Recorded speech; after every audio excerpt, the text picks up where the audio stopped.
Welcome to the channel. In this video, I will be giving a very brief overview of PvE tanking as a whole. So I wanted to wait to do this video till I got 725 gear score. However, PvE tanking is pretty straightforward. So I'm just going to use my old character and tell you the gear that I will be using in when I finally fully gear up my new character, and then we'll go from there. The PvP guide is gonna have to wait for a bit until I can really test things out and flesh it out, and then I'll be making a comprehensive combat guide that goes hand in hand with the Atlas build that's going to be updated for Season 6. But this is just a guide for those of you who are new to PvE tanking in New World Aeternum. There have been some changes to the threat generation and have been some changes to the way that PvE tanking works. And I just want to give you a brief overview of the kind of skills that you'll be using and some of the techniques that you can be using in PvE to make tanking significantly easier and more streamlined. So without further ado, let's get into it. The main thing for PvE tanking that will make your life significantly easier is having maximum gear score. So 725 gear score is just going to make everything better and easier. In terms of the actual perks and stuff that you need, is not as important as having a high gear score and having a lot of stamina to block attacks and a lot of defense. So let's start with the abilities, and let's start with the general premise of PvE tanking and how to PvE tank overall. So in PvE, there is two things. There's threat generation and there is taunting. So threat generation, aka aggro, is a mob's likeliness or propensity to attack you. So you can increase your threat and increase your threat and increase your threat. And if someone has more threat than you, then the mob is going to attack the other person. However, when you taunt a mob, that is a mandatory threat in a way that makes the mob instantly attack you and forget about whoever was attacking them or whoever has the most threat. It doesn't matter. The mob is going to attack you, and that in itself has a particular symbol on the top of the mob, and it's like this box, this black box with three white squiggly lines. That's how you know a mob is taunted, and it's going to attack the person that taunted them. As a tank, what you want to do is run in and be the first person that the mobs see. When you begin to tank in these PvE dungeons, people will look to you to be the leader of the group. And that's not just by convention. In reality, they need you to lead because you have to be the first person through the door. You have to be the first person through to make contact with the mobs. And there's a reason for this, because the mobs, they are going to attack, or they're going to focus the first person that they see in any scenario. So what ends up happening, what makes a lot of unorganized groups very difficult to tank for, is if you run in to all the mobs and you're running in straight, you're the first person over there, you're doing your job, and a healer heals before you can taunt, then all the mobs that were chasing you are immediately going to turn around and start chasing the healer. Or if a DPS runs in front of you and starts dragging all the mobs, then you have to taunt all the mobs to get them all together. And that may waste half of your taunts if they're all spread out, or if multiple people, in the worst case scenario, multiple people are attacking different mobs, and now the mobs are all spread out, and the AoE taunt that you have may not cover everybody. That is when things get a little bit hectic. But to make everyone's life smoother and everything a lot more streamlined, if the tank runs in first and taunts before anybody does any sort of action, that guarantees that all the mobs in that area are going to be focused on you for the duration of that taunt minimum. In this new patch, there are ways to taunt and there are ways to increase threat generation. The primary way to increase threat generation is to have a taunt gem inserted in your weapon. This is a carnelian gem. When you put it inside your weapon, it is going to make taunt active, so we'll get into that in a second, but it will also allow your attacks to generate 350% more threat. So you're generating more threat with your attacks, and your taunts are going to work with the abilities, and they're going to taunt the enemies. So in this new patch, in terms of threat, there are ways to increase your threat, and that is by using the sword and shield light attacks. So sword and shield light attacks have increased threat generation compared to other weapons. On all weapons, if you have a taunt gem located in the weapon, then if you do a heavy attack, it's going to apply a 0.5 second taunt. And that 0.5 second taunt is going to make the mob turn from attacking someone else and focus you instantly. So if you spam heavy attacks on a mob, you just keep on spamming heavy attacks, that mob, no matter what's happening to the mob, they're just going to keep on attacking you. Next is blocking. So when you have a mob that is hitting you and you start blocking that mob, that's going to also increase threat generation as well. There are certain abilities that will increase threat generation that are not considered a taunt. And that is in the sword and shield tree and in the great sword tree. So let's start with the great sword. I don't really tank with the great sword, but you can tank with the great sword. That might be for a separate video, but overall, what you want with the great sword, the benefits of tanking with the great sword is you can use defiant stance, and as you heavy attack, you can block and heavy attack at the same time, and that just gives you increased survivability when you're trying to do that. So I'll just show you what that looks like very briefly. So this blue symbol over here means that if I'm just spamming heavy attacks, the mob essentially won't be able to hit me. Okay, let's put this back on.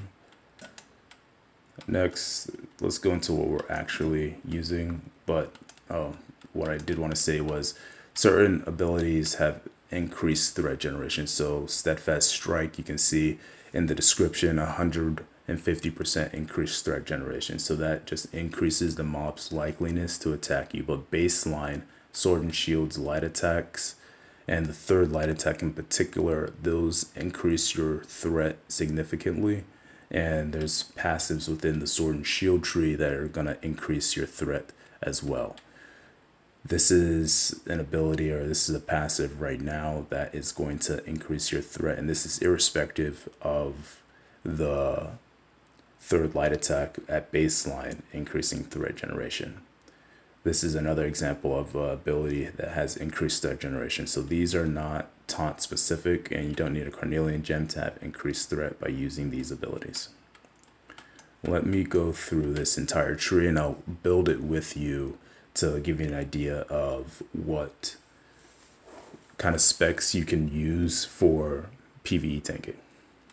First off, in general, you want as a tank, and what they changed this patch was to increase the amount of threat that you can gain without increasing the amount of damage that you're doing. So previously you had to increase your damage, and you would, in high level mutations, you would have like light armor, light armor, round shield tanks rolling in there because they needed a lot of damage, and you had people going with leadership and stuff all to increase their damage so that they can maintain threat. Because as soon as the taunt was inactive, so these taunts have a duration, right? If I use shield bash, I'm going to taunt something for 6 seconds.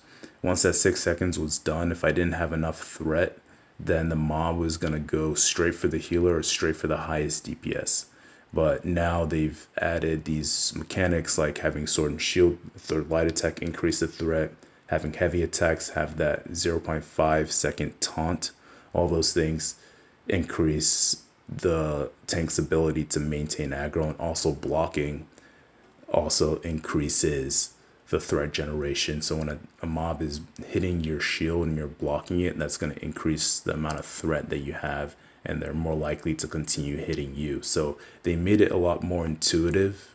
I wouldn't say easier, but it made a lot more sense now than it did before. So before, you just had to keep on spamming attacks. So like, you had to be a DPS essentially. You had to be a DPS player as a tank with taunts. But now it feels like you're tanking. Like a tank should be focused on blocking and be focused on maintaining aggro in ways that fit a tank-like playstyle.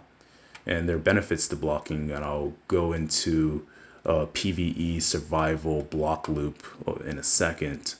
But let's build the tree before I get too far ahead of myself. Rend. You want a lot of rend, as much rend as you can, because rend is one of the most valuable things in terms of getting the fight done fast. So the faster the fight's done, less likely someone's going to die and mess up and then make everyone's life miserable. So rend is what you can bring to the table when you're not bringing DPS. There's no amount of specs that you're going to do where you're going to out DPS one of the people who are spec primarily for DPS. So your job is to stay alive and to add all the debuffs when you're tanking in PvE. You can do it elsewhere, you can do it like a different way, but this is no one's going to fault you for going this route that I'm going to show you. So you can spam heavy attacks and cleanse yourself from debuffs. This is very useful in both PvE and PvP. Then battlefield mobility. This is probably one of the most important perks that you want, and it is one of my favorite perks, and I'll show you why. So when you have the sword and shield and you're blocking without the perk, so this is with the Warhammer, I'm moving from side to side, not nearly as fast, but when I go with the sword and shield, I'm moving and I'm cooking it on the field. What this allows you to do is to aggro mobs and drag them exactly to where you want without letting your defense falter. As long as you're blocking, they can't really do much damage to you, so you're going to aggro them, and then you can use this mobility tool to essentially drag them as your teammates just blast them as they're chasing you.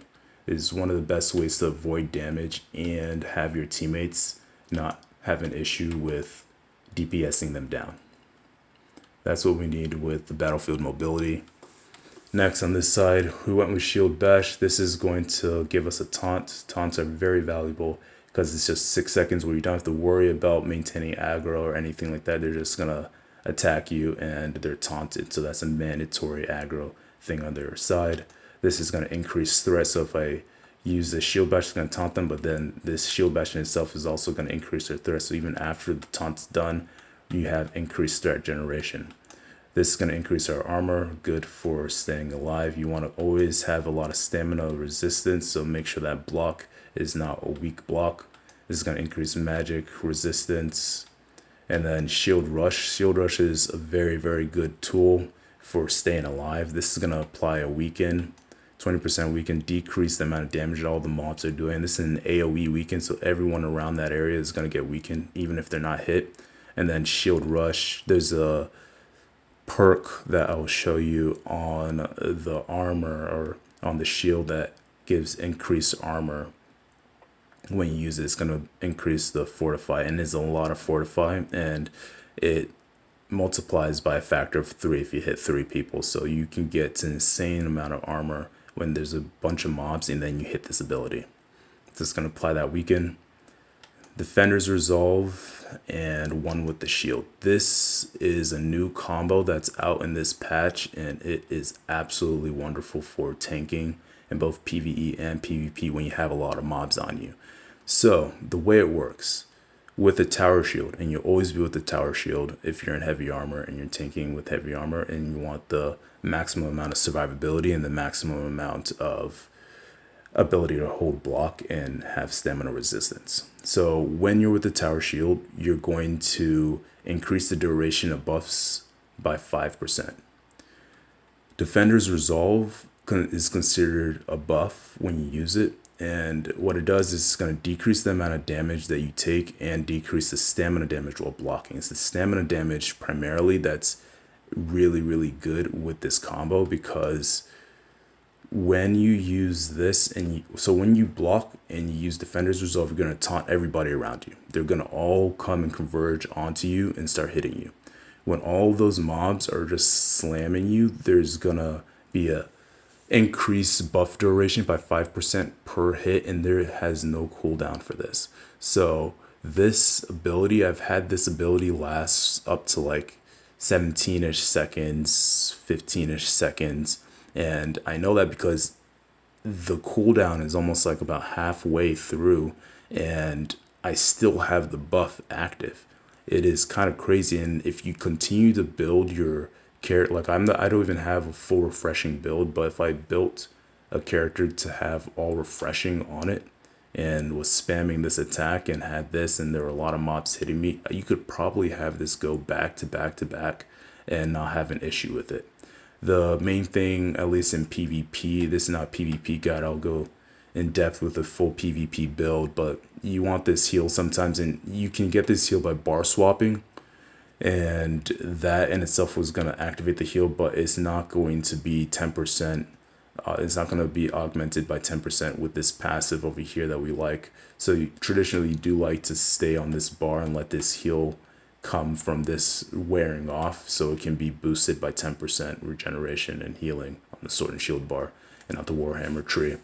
But it's just a small price to pay for this increased stamina damage, resistance, and also increased damage reduction that's further augmented by another 20% using the tower shield. Then stamina on shield bash and shield rush, so when you hit this move or this ability, then you have that ability to get stamina back, which is good.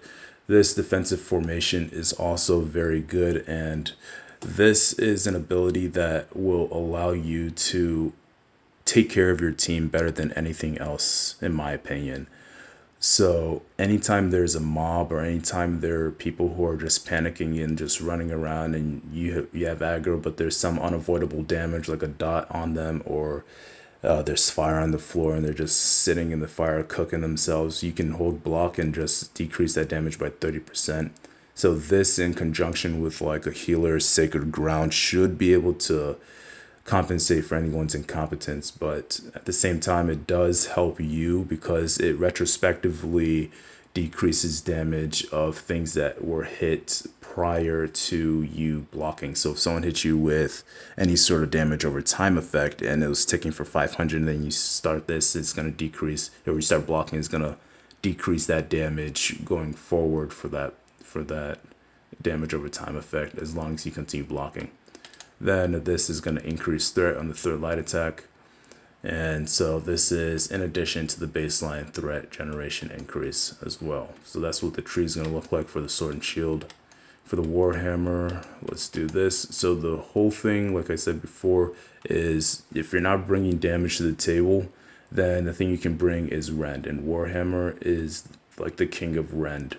And rend is something that decreases the enemy's armor. So we're going to go with just basic things for increasing our damage with the Warhammer. So this is how you can do a little bit of damage. Grit Ward is going to give you extra defense when you have Grit active, and Grit is things that prevent you from being staggered, but everything in the Warhammer has Grit in terms of just basic heavy attacks, which you can spam to keep the aggro going. So as you spam the heavy attacks, then it has that 0.5 second taunt, which is going to keep them locked in on you. And then you also have Grit reduction as well, or Grit Ward as well, baked into the tree. This is going to increase that damage of your heavy attacks.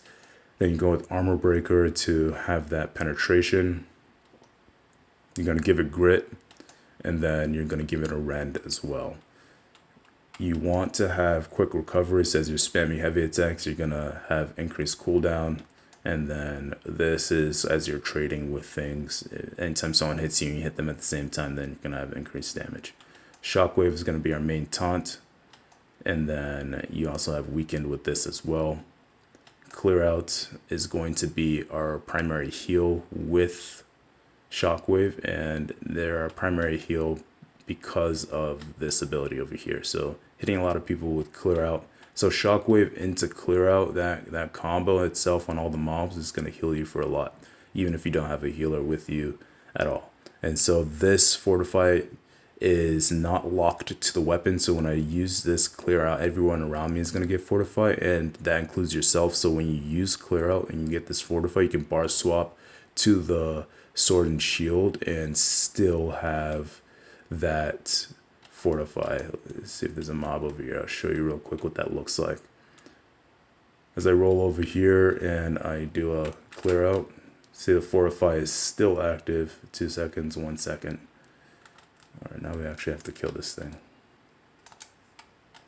So my heavy attacks over there are applying that 0.5 second taunt over there.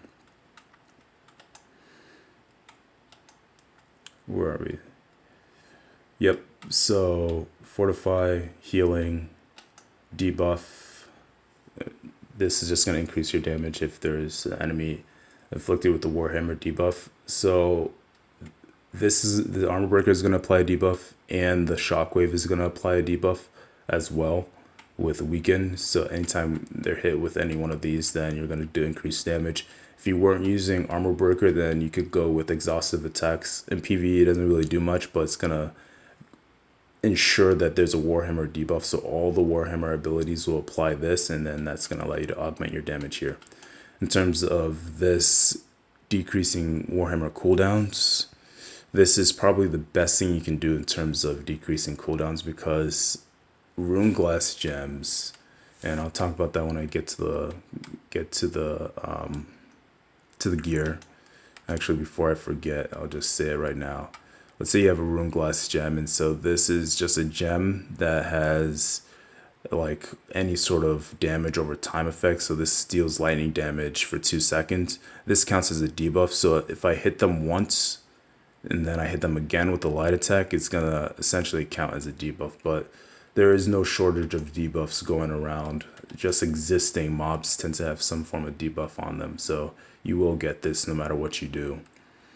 Then you want to have this increased armor when multiple enemies are around you. This is always helpful to have. It combines in, it falls in with this clear out ability over here.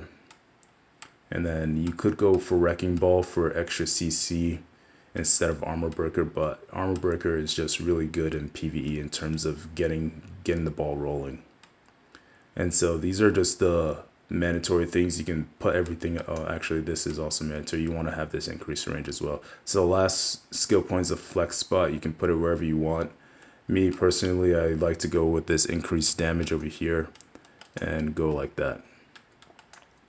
You can also tank with Great Sword, and you can tank with Flail, you can tank with Hatchet. These are all very popular tanking weapons to go with that I've seen. Great Sword feels a little bit redundant to Sword and Shield if you're going for the Defiance tree, this blue tree, because a lot of this is like blocking and stuff, and Sword just does that better. If you want to go damage, you end up taking a lot of damage by going like this, because you're just increasing the amount of damage that you take, and also your heavy attacks that taunt tend to take stamina. You need that stamina in order to do well. So you can do this, but it just feels redundant to the Sword and Shield. I'd rather have my Warhammer on the backhand bar that will apply all that rend and then just stay on the Sword and Shield.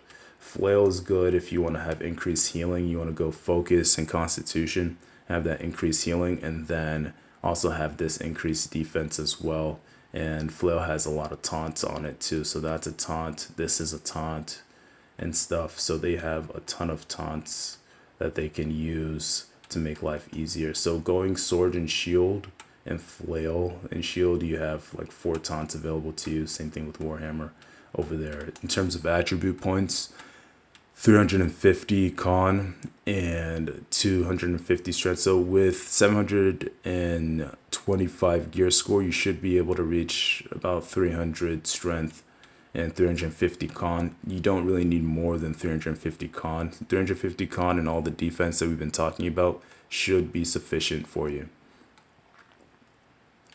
What is next? Look, let's talk about the gear. So I don't have the full 725 gear score, as I said earlier, but I'll tell you what I want to get. So those of you who can progress faster than me can get it done a lot faster.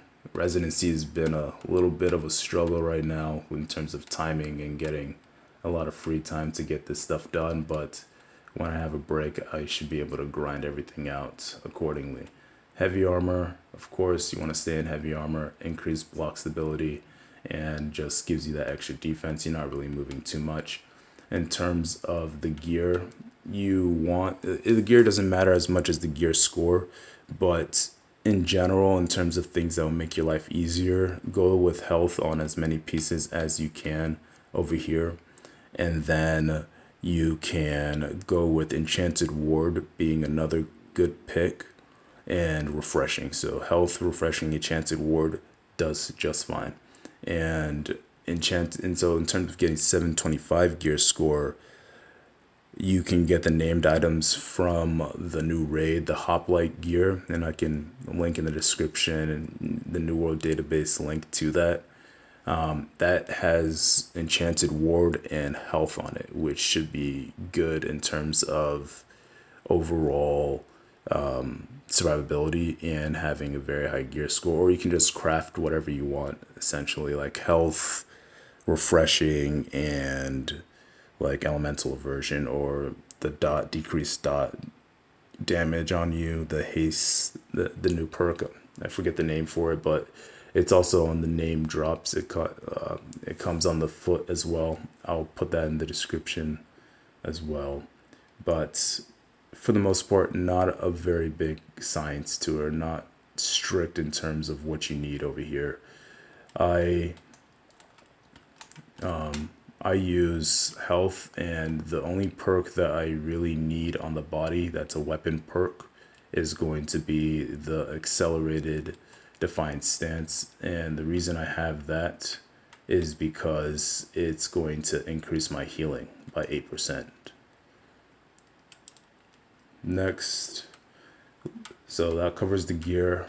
And what I'm going to do, I'm going to have Enchanted Ward, refreshing, and health there. And for the armor chest piece, you want sturdy energy, and this has to be on the body because this ability is going to go away when you bar swap if it is on the shield. So the chest piece is very specific. It needs to have sturdy energy on the chest. It can only be on the chest and on the shield. From Savage Divide, there is a headpiece that has sturdy energy on it, but that is not going to reach 725 gear score. So your option only is to put on the chest. That's a very hard, fast rule so that it can bar. So when you bar swap, it remains active on your Warhammer bar. That doesn't apply if you have flail and shield with sword and shield, then it can be on the shield and it will persist with bar swap. Next is the artifact. So when you're using this build, the artifact I would advise you go for is going to be the wall. So the wall has this ability, chromatic ward, which is going to increase your resistance to elemental sources. And this is important because mutations, which is like what the game has for their expeditions or their dungeons and make them harder, these mutations usually have some form of elemental damage type that will be doing a lot of damage to you. So this says abyssal, and so enemies deal 50% of all damage as void damage. So what people would do is they'll go to their gear and they'll cry about having to spend money on new gems that are going to protect them against that elemental damage type.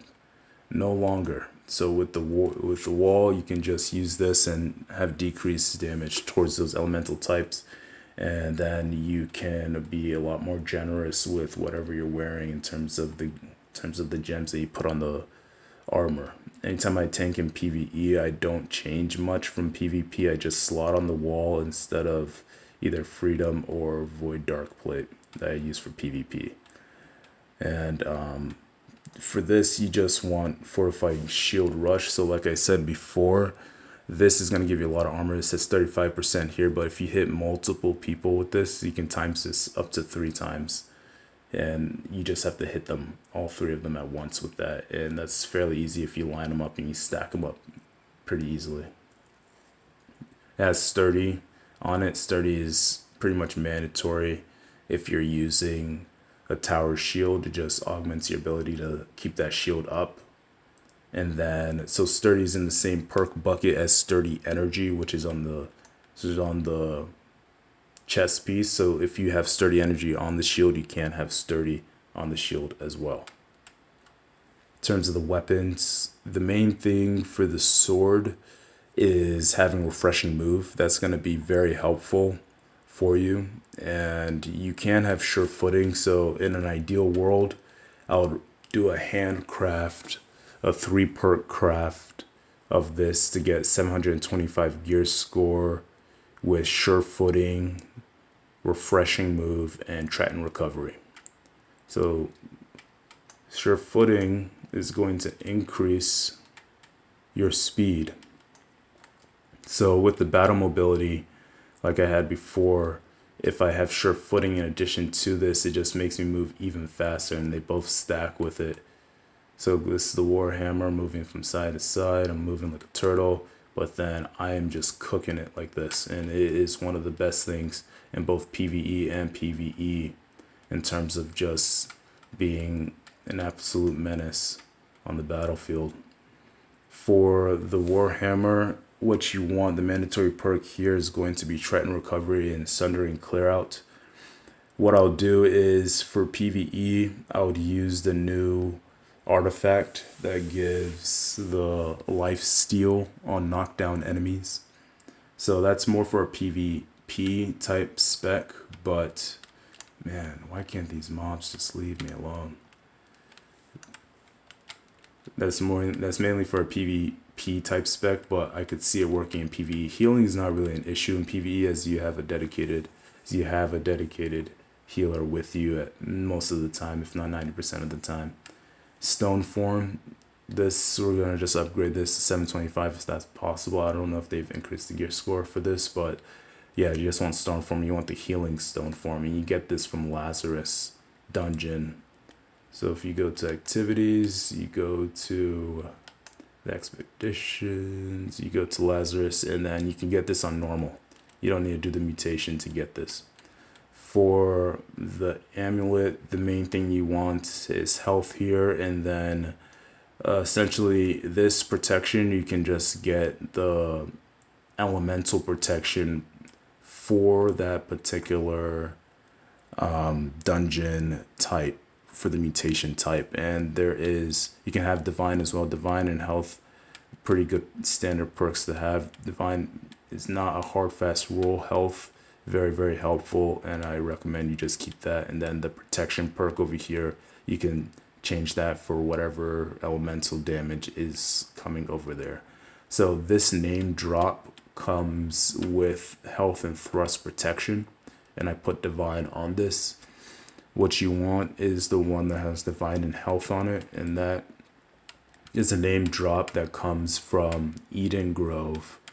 It comes from Toto Riven over here. It's gonna have divine and health on it. It's Slithering Amulet is what it's called. You know, have health, divine, and then you can just throw in, if you farm it multiple times, you get multiple drops, and you just have one that has one that has like ice protection, one that has fire protection, etc. The ring doesn't really matter all that much. It's my PvP ring. You have leeching over here, and then you can have purifying heart rune, which is gonna cleanse all debuffs with any sort of stone form that you use, or you can just have whatever. Leeching is the main thing that I have for this, and the rest doesn't really matter all that much. For this, regenerating mandatory perk and healing heart mandatory perks. You could run Endless Thirst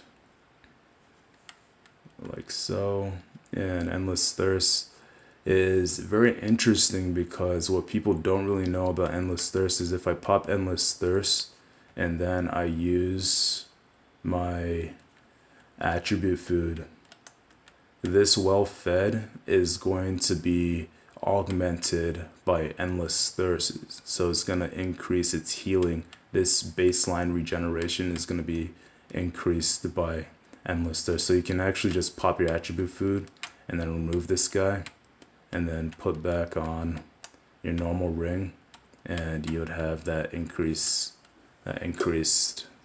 regeneration from that. Just a little bit of a tidbit, and that I believe covers the main thing in terms of the gear that I would use over there. You could go with one other thing. In terms of threat generation, let's say you don't want to keep on switching out your weapons, you could use Lost Stopwatch and put Lost Stopwatch, and this is going to increase your threat as well and allow for any sort of stun. So let's say you want to use a weapon that does not have a stun on it. I mean, it doesn't have like a actual taunt gem compatible ability. Let's say rapier. You can use Lost Stopwatch and use like Riposte or something, and that CC with Riposte is gonna aggro the mob. So it's not ideal, but if you're using that and you just keep on heavy attacking a mob with the rapier, and then you can riposte them and you're blocking the attacks, you could in theory tank with that, but obviously it's not ideal. Okay, well, this video is already long enough. I wanted it to be very brief, but I got rambling. I don't have all the gear that I want, but this should allow people to go ahead of me and just deck themselves out right now before I can. It's going to be a little bit of some time before I can actually get out of the hospital and get this stuff rolling. But yeah, there you have it. That is the PvE guide to tanking for all the new players.